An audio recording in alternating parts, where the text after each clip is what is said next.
ketika yang berbicara adalah siapa? Siapa?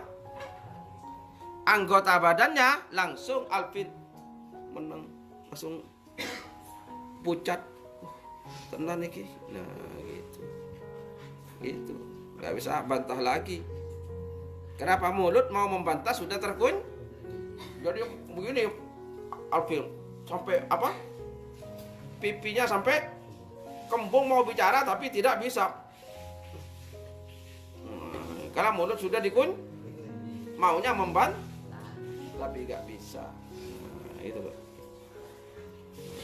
Kalau terus tidak dikunci membantah setiap keburukan, ini tanggal sekian, ini Abi kamu bolos, terus kamu ngerasani Putri sama teman-temannya di kelas sudah gak masuk masih ngerasani, enggak mereka enggak itu ini nih palsu ini. Nah, gitu. Itu yang ngerasani bukan saya. Siapa? Ageng itu. Gitu. Gitu dia. Terus kamu yang bolos? Bukan. Loh tapi kok sama? Itu saya hanya pinjam bajunya Ageng. Itu sebetulnya yang pakai baju saya itu Ageng. Saya pakai bajunya Ageng. No. Terus jadi keliru nih, keliru. Nah, gitu. Ya, pokoknya bantah terus. Nih. Yang namanya manusia selama boleh berbicara maka selalu membantah.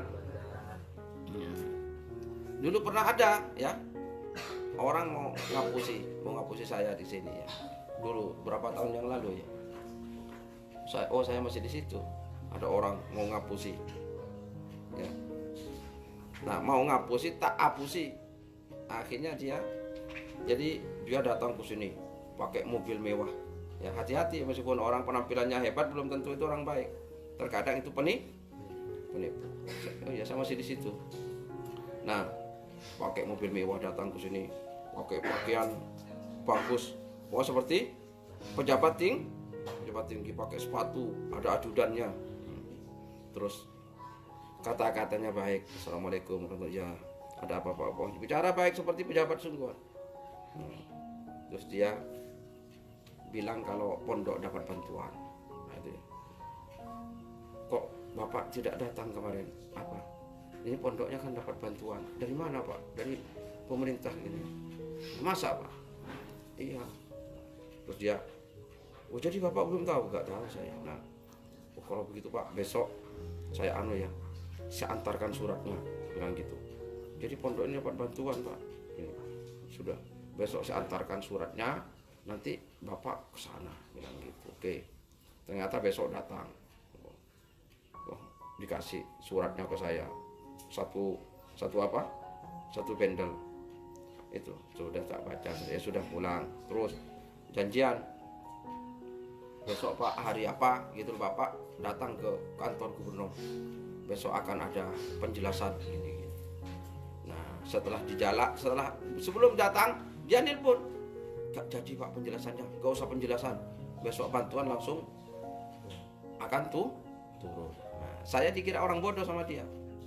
Saya pura-pura nggak bodoh, nggak tanya saya. Nah itu ya. Saya itu, kamu jangan menganggap saya ini orang bodoh. Saya ini pengalaman se-Indonesia. Gitu ya. Saya tuh bisa membedakan orang jujur dan orang bohong. Meskipun saya pertama tak diam saja. Nah itu loh ya. Saya itu juga orang bodoh sama orang karena saya apa? Pura-pura bodoh. Ya Pak ya tak gitu kan terus. Tapi saya kan bisa melihat orang ini jujur apa enggak. Nah, gitu loh. Saya oleh dia dikira orang bodoh. Saya memang seakan-akan mau, ya terus. Nah, itu loh. Akhirnya dia pencairan bantuan 200 juta. Nah, terus tapi saya oleh dia diajak ketemu di kantor dinas provinsi Yogyakarta sana. Ngajak ketemu di kantor bukan sembarangan kamu. Tapi saya katanya suruh bayar pajak 15 juta. Jadi saya supaya bawa uang 15 juta untuk bayar pajaknya.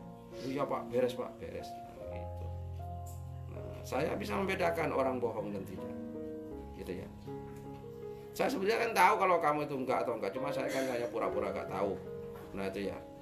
Saya dikira orang bodoh. Saya ini kan sudah ketemu orang banyak. Saya itu kiai, semua kiai mulai dari Banyuwangi sampai Banten saya ketemu. Nah, saya itu dengan preman juga ketemu sama orang baik, orang buruk saya sudah pernah ketemu, sehingga saya bisa membedakan mana orang baik, mana orang orang jujur. Atau kiai yang kiai sungguhan, kiai yang cangkem tok ya tak, saya bisa membedakan. Kiai yang hanya penampilan dipoles-poles pakai apa? Surban, pakai gamis, dan kiai yang nggak pakai tapi sungguhan itu saya tahu. Gak usah kalau saya gak usah dihapus gara gitu. Gitu ya. Saya baru ketemu saja kiai itu sudah tahu kalau kiai ini kiai sungguhan atau tidak, gitu loh ya. Gitu loh. Nah, itu saya pura-pura mau. Oh iya Pak, kapan Pak? Besok. Jam berapa? Jam 9, oke.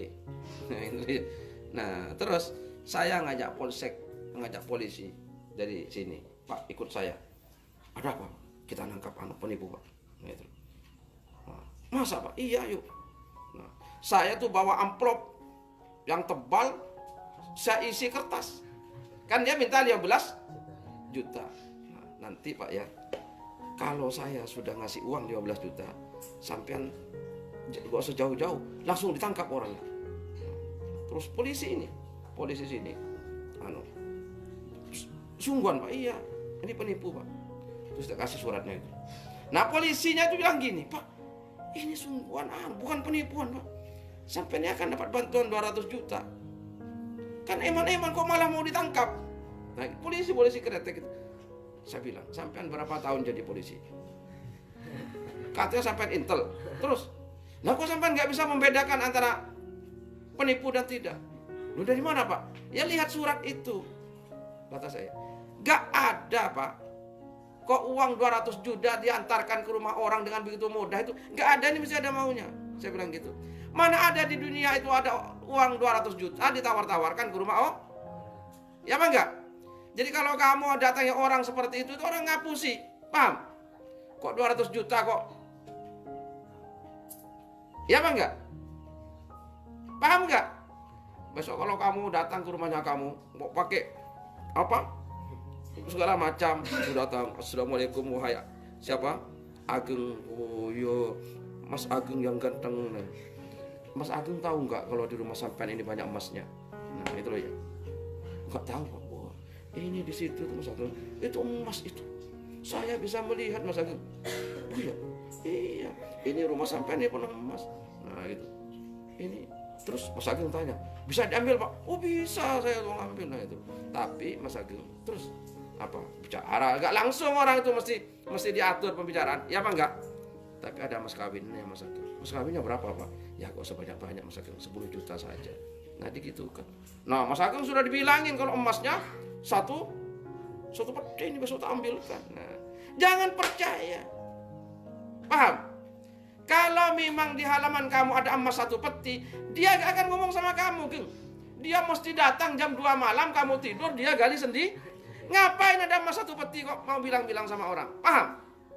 Paham gak kamu? Hah? Misalnya Alvin tahu di sini ada emas 1 peti. Paling pengumuman pada semua santri, nanti malam jam 10 semua harus tidur. Nah gitu Alvin. Dan jam 11 semua lampu dimatikan. Gak boleh ada yang bangun. Mesti gitu. Ada apa Mas Alvin? Pokoknya gitu. Alvin beraksi menggali pelan-pelan. Ya apa enggak? Gak mungkin kok ada emas kok malah apa? Ngasih tahu sama pemiliknya. Nah ya apa enggak? Jangan percaya kamu. Paham? Paham ya? Semua manusia itu mesti cinta uang. Ya? Mesti cinta uang. Gak ada kok uang kok dihambur-hamburkan. Gak usah percaya kamu. Itu berarti penipuan. Paham? Kamu ya orang nesunya kayak apa? Kalau dikasih uang langsung sabar. Kalau gak percaya kamu tempeleng Alvin. Setelah itu kasih uang 500.000, mesti langsung ketawa. Makasih langsung gitu. Iya apa enggak? Karena semua uang mesti cinta setiap orang. Kamu punya istri Vin, nesu kayak apa Vin? Kamu kasih uang 1 juta, rampung Vin. Wah Mas Alvin, ya gak apa-apa. Namanya gitu. Nah iya. Paham? Semua orang mesti senang kok ada duit malah di. Paham kamu? Jangan percaya. Paham? Kok saya katanya mau dikasih berapa? Oh, enak sekali. Kok seakan-akan 200 juta itu di apa? Kan nggak ngapa-ngapain saya. Ya apa enggak? Hanya tinggal tapi harus apa tadi? Bayar pajak 15 juta. Nah, gitu ya. Nah, besok kamu akan didatangi orang seperti itu. Antemi ya. Nah, orang yang bilang di pekarangan kamu ada. Saya kan paham waktu itu pura-pura iya. Akhirnya ya polisi itu tak bilang, ayo Pak, pokoknya berangkat. Ayo berangkat. Satu mobil sama saya. Dia masih bilang, Pak, kalau nanti ternyata sungguhan sampai mau dibantu 200 juta kan emang. Gak usah begitu. Ini pasti penipu. Pokoknya nanti Pak sampai di sana saya nyerahkan uang, sampean pegang orangnya. Oh iya Pak, iya gitu. Nah ternyata dia koordinasi sama temannya yang di Jogja. Nah, saya terlambat sedikit datang ke Jogja. Janjian kan jam 9. Nah penipu ini katanya mondar-mandir. Akhirnya ditangkap oleh temannya di Jogja. Ditangkap duluan, dibawa ke polsek. Nah ngamuk-ngamuk orangnya ini. Salah saya apa salah? Wong dia kan belum melakukan apa-apa. Kok sudah ditangkap dulu. Ngamuk. Loh dia kan belum uang 15 juta baru mau diserahkan uang kertas itu.